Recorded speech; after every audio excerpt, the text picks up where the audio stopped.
Hi, you're watching Notepad. I'm your host Ibrahim Sani. We're doing this live.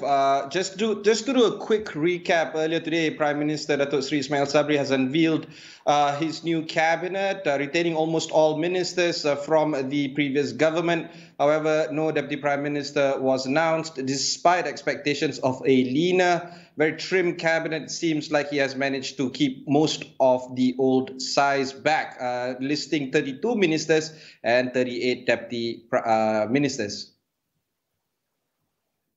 16 ministers retained their ministries while 10 swapped portfolios. Khairi Jamaluddin is now Health Minister, swapping portfolios with Dr. Adham Baba, who is now Minister of Science, Technology and Innovation, while Datuk Seri Hishamuddin Hussain is now the Senior Defence Minister. His previous portfolio as Foreign Affairs will be held by former Communications Minister Datuk Seri Saifuddin Abdullah, while the Communications portfolio is now under Tan Sri Anwar Musa. Datuk Seri Rizal Merican is now Housing and Local Government Minister. The portfolio's former minister, Zuraida Kamaruddin, has been appointed as Minister for Commodities and Plantation Industries. 4 ministers from Tan Sri Muhyiddin's cabinet were dropped, including former minister in the PM's department in charge of religious affairs, Datuk Dr. Zulkifli Al-Bakri, including Muhyiddin, who held the role of Prime Minister. 5 new faces were added to Ismail Sabri's cabinet, which include former Perlis Menteri Besar Datuk Sri Shahidan Kasim as Federal Territories Minister, and former Perak Menteri Besar Datuk Sri Ahmad Faizal Azumu as Youth and Sports Minister. Among the senior positions remain unchanged in Ismail Sabri's cabinet include Tengku Datuk Sri Zafrul Tengku Abdul Aziz, who has been reappointed as Finance Minister, and Datuk Sri Muhammad Azmin Ali, who also retained his post as the Senior Minister and International Trade and Industry Minister. What was interesting is that the Prime Minister says some sort of report will be given within 100 days. The leader of opposition, Datuk Seri Ibrahim, argued that the same old folks, this recycled cabinet, according to him, has failed for the past 17 months. How would things change in the next 100 days? That's his posit. Of course, the AWANI Tonight team spoke to political analyst Dr. Chandra Muzaffar on this. Let's hear Dr. Chandra out. The cabinet is a transitional cabinet, that's clear, meaning by which it is a cabinet which has been set up for the next few months before the general elections. That's what I mean by a transitional cabinet. And that was clear right from the beginning, that it would fulfill a certain purpose, this transitional goal. And at the same time, one can argue that this cabinet would manifest characteristics that are obvious in a sort of situation of continuity. We should not be talking of the new cabinet as if we have had a revolution, or as if we have had a totally different setup, election, and new cabinet, and break with the past, and so on. That is not what happened. So let us be realistic, because I find that a lot of people are commenting on this. They've got the perspective wrong. We have to at least make sure that certain glaring mistakes which were made in the past, which is something that one should expect, happens everywhere, that those glaring mistakes will not be repeated, that people who have obviously failed to live up to minimum expectations, that they will not be kept in the cabinet, in this new cabinet. That's what we can expect realistically. And if we can do that, we would be able to evoke a certain degree of confidence. All right, we'll be back after these messages. When we do come back, we'll discuss how this impacts investor confidence.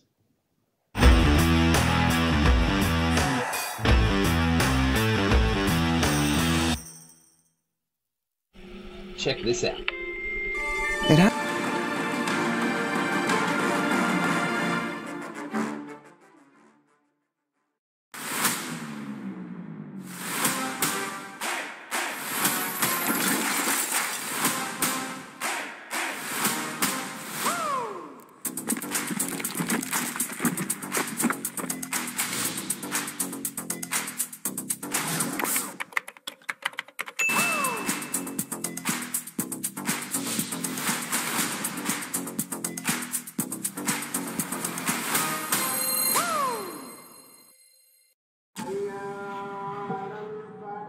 Amanah di tangan kita. Adat, budaya dan semangat menjadi kesinambungan perpaduan tanah air yang tercinta. Berteraskan adab yang terpahat di jiwa dan raga. Marilah bersama kita. Welcome back. This is Notepad. I'm your host, Ibrahim Sani. Joining us this evening is the Associate Professor, Dr. Hafezali Iqbal Hussain from the Faculty of Business and Law at Taylor's University. Hafiz, thanks for spending a Friday night with us, doing this live with us. I just want to get your quick response, your first look into this cabinet. What do you make of it?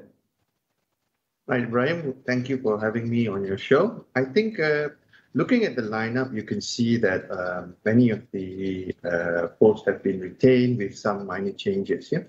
This signals a largely unchanged agenda, which means that moving forward, the direction of the administration will be guided by the National Recovery Plan, and possibly we will see some fine-tuning within a week or two in terms of how the implementation of this plan will be. And I think another signal that we can derive is that this NRP will be guided by two main objectives or two main drives, which is the vaccination drive as well as the reopening of the economy in phases.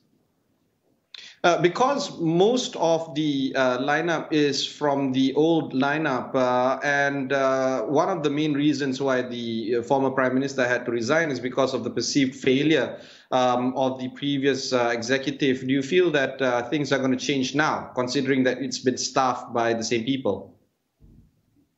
I think rather than the personnel per se, the focus in terms of investor confidence will be based on the policy and how it affects the business environment, as well as the returns that you can generate as an investor. So I think the key thing would be how we achieve these thresholds under the NRP, and how do we get the nation progressing towards a full reopening and going back to some form of normalcy. Yeah?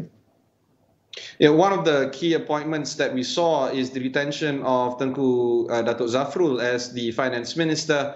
And of course, he has been making a lot of moves for the past 17 months as the finance minister under the previous administration. But because of macroeconomic affairs and because of how the economic stimulus doesn't seem to get the domestic consumer movement up and running, and of course the continued pandemic that is afflicting the nation, a lot has been said about how foreign investors are looking at our country. In fact, Fitch and Moody's have even downgraded us. And do you feel that Tengku Zafrul has the wherewithal to make it work this time round? I think generally the capital market views Tengku Zafrul as a technocrat, and you're right in the sense that we've seen a couple of downward revisions from different agencies, even from the central bank, yeah, in terms of projection of economic growth. And this has been more from the breakout of the pandemic rather than any possible limitations in policy. Of course, policies are always going to have people are going to have different views on implementation of policies. I think that overall his appointment shows that the capital markets, that there's going to be some sense of continuity. They know what to expect in terms of what is the policy going forward and what is the expectation for the upcoming budget in terms of the fiscal point of view. And I think this is more of a continuity agenda, providing forms of stability, especially in financial markets. Yeah.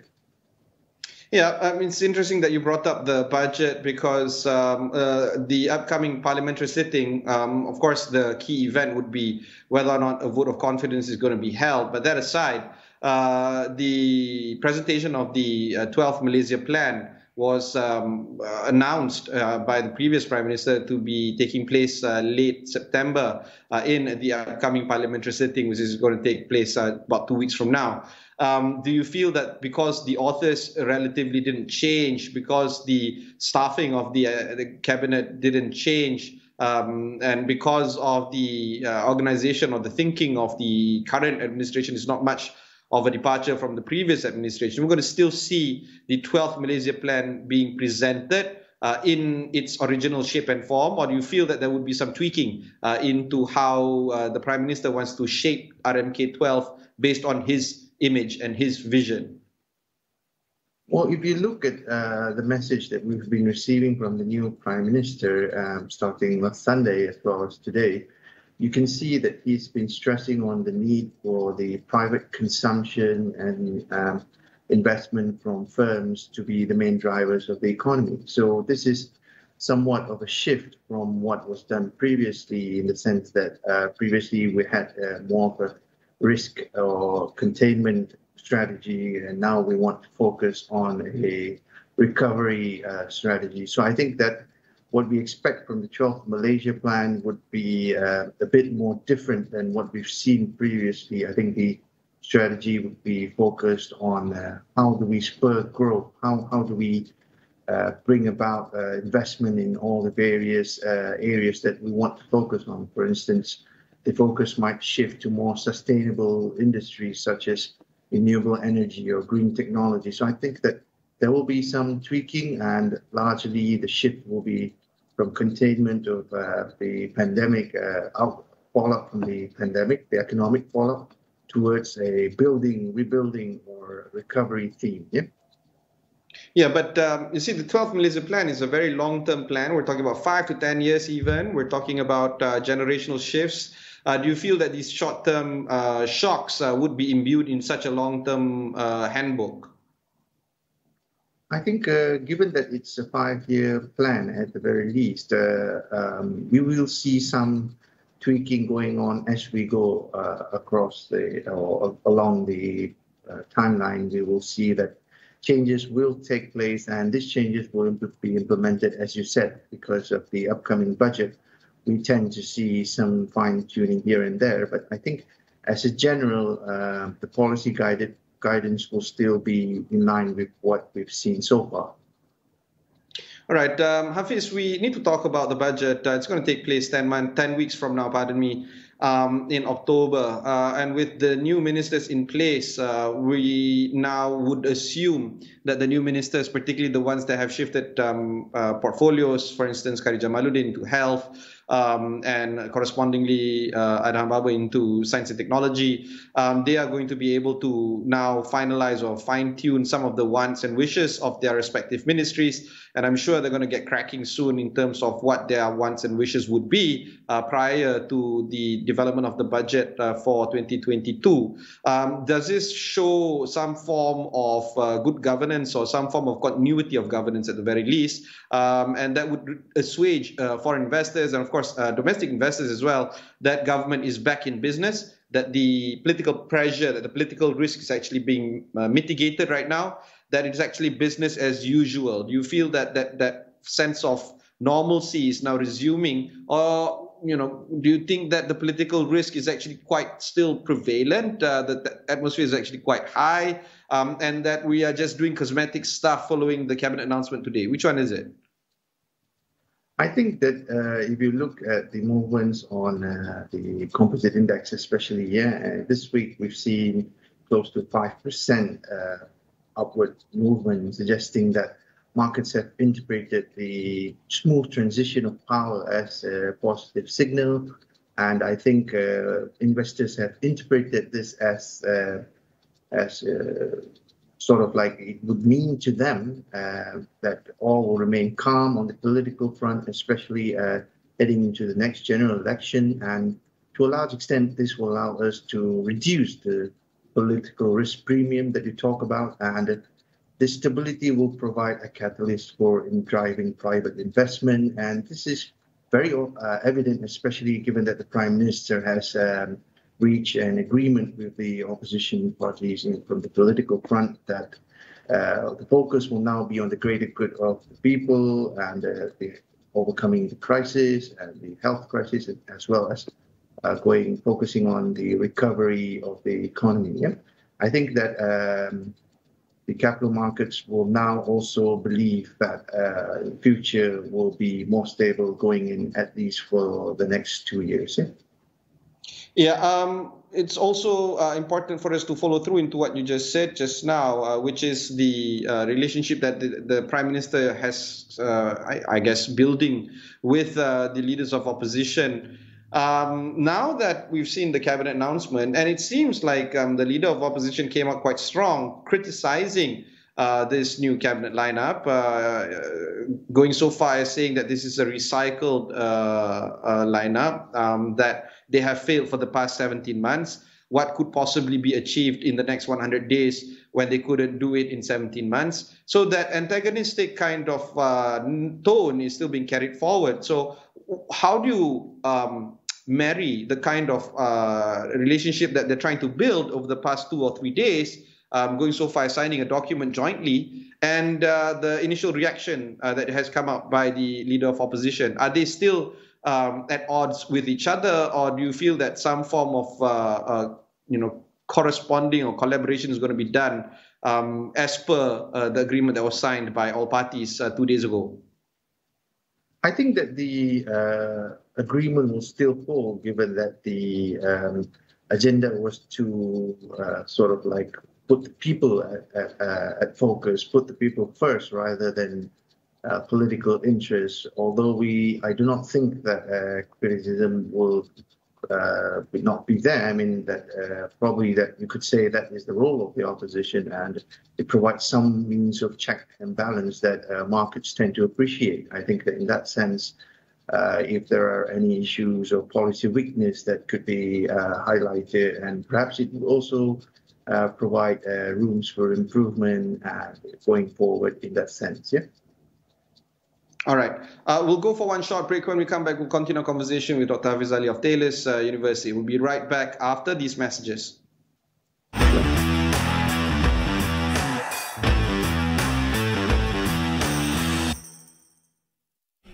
Check this out.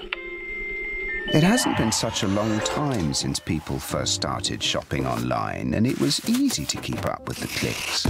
Little by little by little by more, the clicks added up to be more.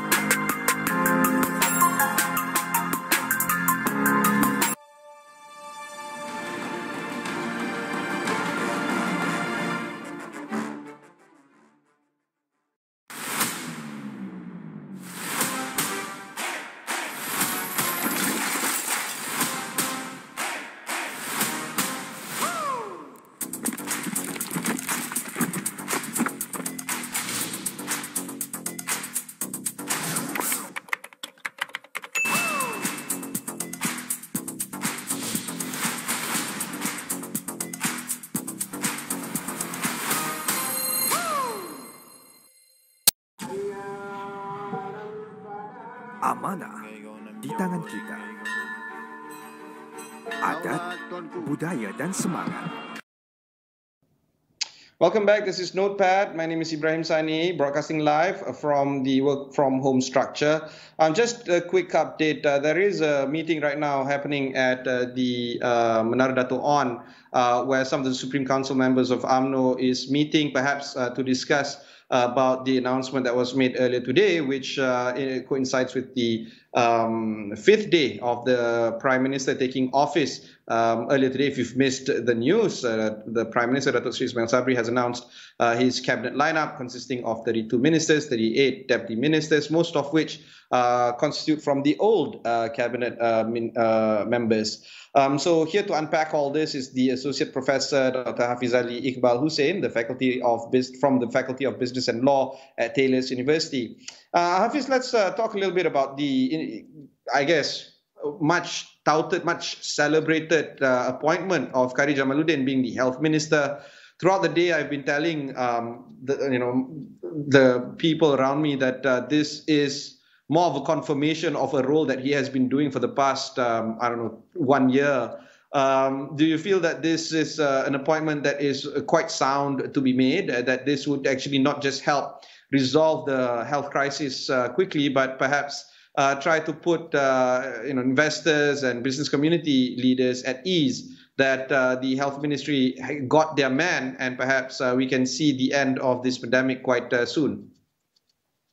I think focusing on the signal that's coming out from the Prime Minister's office, based on what he has said so far, he's emphasized on the reopening of the economy, and he's made it very clear that it's going to be done in phases, and these phases need to be supported by the vaccination program. And I think the appointment of YB Khairi has been sort of like a reflection of his good work that we witnessed through the CITF, where you can see as of today, almost 90% of the population in Klang Valley have been fully vaccinated. Now, the challenge that we see, or we think that will come next, is to replicate this success outside of the Klang Valley, yet to support the reopening in stages. Now, the reopening has to happen in stages because we don't want any interruptions. Yeah, we prefer as investors or economists would prefer minimal interruptions. Yeah, this is because if you look at the lead indicators, business confidence are very low. Most sectors, I mean, in fact, all sectors are very pessimistic on the business prospects of this third quarter of this year, with the worst being hit, of course, the retail sector, which depends heavily on foot traffic coming into shops. And you can see that the indicators are indicating that all businesses expect a hit on the top line and bottom line figures. And we find that surveys are telling us that less than 10% plan to hire, about 15% plan to reduce headcounts. Now, if the reopening happens in stages, what we're going to need is also sound fiscal policy to support this reopening. As businesses reopen, they need customers. Yeah, these customers have been through a prolonged pandemic. They've been losing jobs. They've lost income, and now we need to come up with a strategy of. I think the best or the easiest and the fastest way would be a direct cash transfer.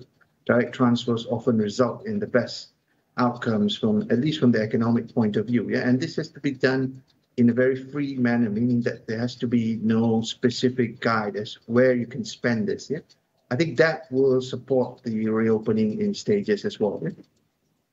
Yeah, but I mean, as much of a sound economic theory it is, the reality is that the government is truly running out of cash, and I don't know whether the government can pull this off yet again.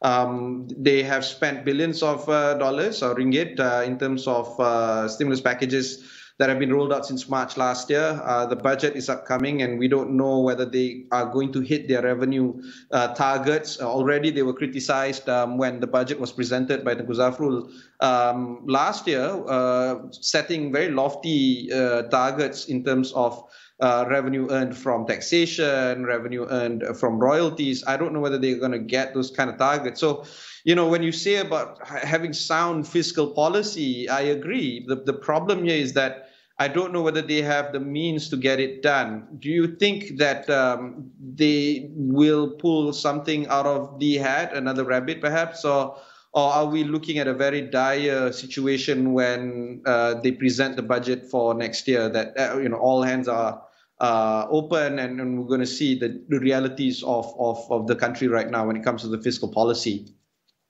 Yes, when it comes to that, I think it has to be very focused to avoid the situation that you've just explained, so that the focus has to be on direct transfer to support reopening. The reopening would be very difficult to achieve. Private consumption and investment, for it to take over main drivers of the economy, has to be given economic freedom. Yeah, so the space has to be created, and these customers have to have some form of spending or purchasing power. Yeah, so this is going to, over the longer run or medium run, is going to reduce reliance on government spending, and then what will happen is that going forward, we see the revenue recovery from next year onwards, assuming that the pandemic is contained and the vaccines work as we want them to. Yeah, okay. And of course, the public debt situation is worrying, but I think in that sense, probably we still have some fiscal space left to allow us to go for this. But it has to be very focused, and it has to involve both businesses and consumers. Yeah. Now, once we get that, we're going to see a sustainable recovery, and we're going to see a recovery which is driven by real economic activity, which comes from economic freedom or the reopening in stages. Yeah. Yeah, moving from the economy to now the business space, it is earnings season. Petronas very recently have announced their second quarter results.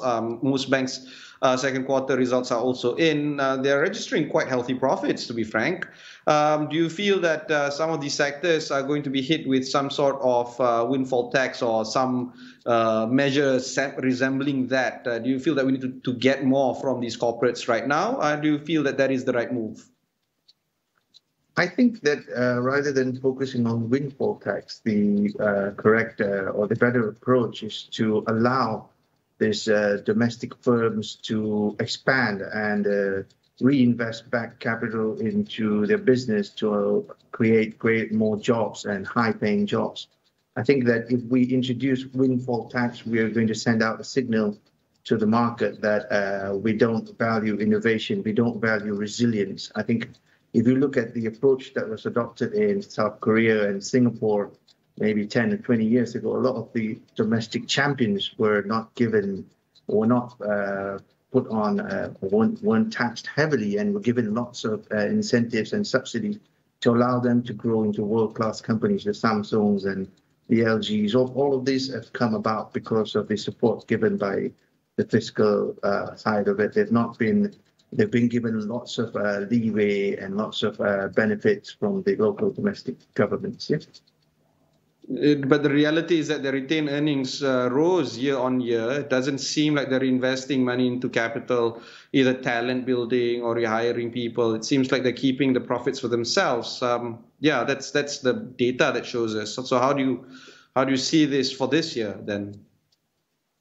I think that if there is a good opportunity to reinvest, at the end of the day, this capital would belong to shareholders. And if we have sufficient number of strong shareholders, then I think that there could be pressure on reinvestment. I think the ballooning of balance sheets will disappear once the economy picks up. I mean, you expect that profitable firms would accumulate retained earnings during recessions because they don't have that many profitable projects to invest in. Okay, so expansion at this point of time might be difficult. So which is why, rather than introducing the windfall tax or focusing on collecting more corporate tax, the idea is that we should incentivize this reinvestment rather than going the other way around. Yeah. All right. Thank you very much. That was Associate Professor Dr. Hafezali Iqbal Hussain of the Faculty of Business and Law at Taylor's University. Continue to stay with us on Astro AWANI. We're going to be bringing you all the breaking news coming in from the weekend following the announcement of the cabinet. I'm pretty sure that all the ministers, newly sworn in ministers, will definitely be making their own announcements in the next days or in the next few weeks to come. But for now, enjoy your weekend. Have a great weekend ahead. My name is Ibrahim Sani. You're watching Notepad. Stay with us on Astro AWANI.